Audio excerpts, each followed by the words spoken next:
Assalamualaikum dan salam sejahtera. Saya Atirah dari kru Dato' SMK Dato' Ahmad Razali. Pada hari ini telah berlangsungnya Anugerah Kecemerlangan Akademik bagi tahun 2026.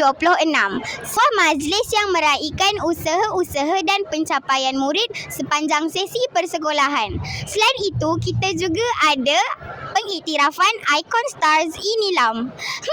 Siapakah orangnya? Mari kita saksikan.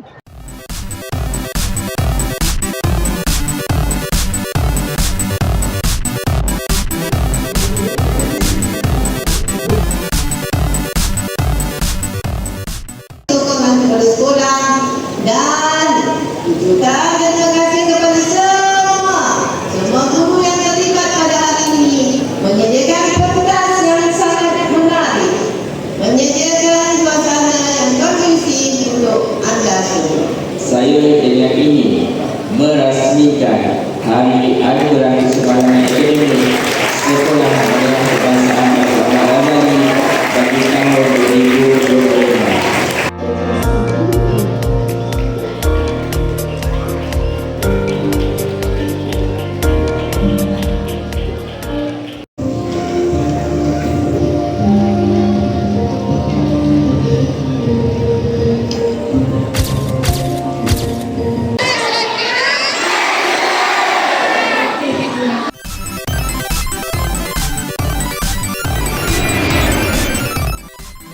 Baiklah, di sini saya bersama dengan ikon stars Inilam iaitu Damiah Hana. Baik, Damiah Hana, saya akan tanya satu soalan. Apakah perasaan anda dengan pencapaian yang anda dapat ni? Saya rasa bangga dengan diri saya kerana saya mampu untuk dapat anugerah ni. Saya ingin berterima kasih kepada semua orang yang menyokong saya, iaitu ibu bapa, kawan-kawan dan guru-guru saya. Itu sahaja. Sekian, terima kasih. Terima kasih, Damiah Hana.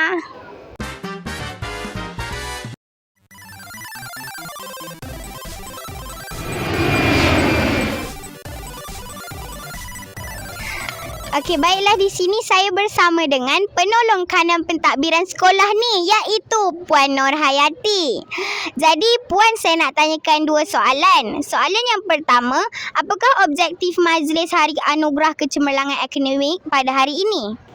Objektif Majlis Anugerah Kecemerlangan Akademik hari ini adalah untuk pencapaian, kita meningkatkan pencapaian murid dalam bidang akademik.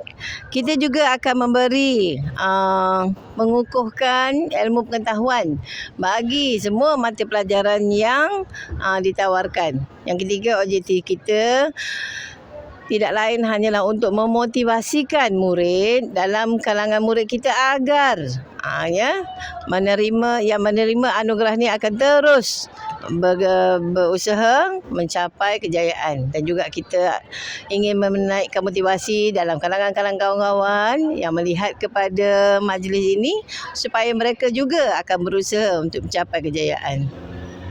Itu saja. Okey.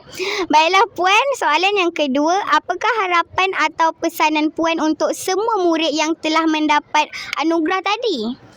Besarlah harapan pihak sekolah, terutamanya kepada anak-anak yang telah menunjukkan kecemerlangan agar terus berusaha agar sekolah kita mencapai GPA sekolah sebanyak 4.50 dalam pencapaian SPM.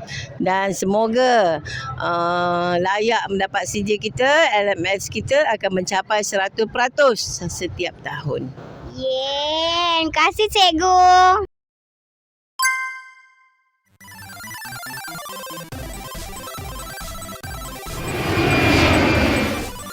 Baiklah, saya di sini bersama Amin Mirza.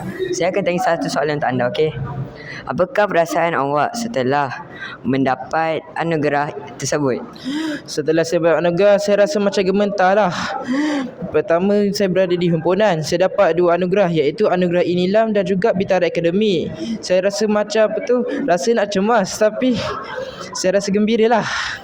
Okey, itu sahaja daripada kami. Terima kasih. Selesainya sudah program kita pada hari ini. Tahniah diucapkan kepada murid yang cemerlang. Semoga terus cemerlang pada masa yang akan datang. Itu sahaja liputan daripada kami. Assalamualaikum warahmatullahi wabarakatuh.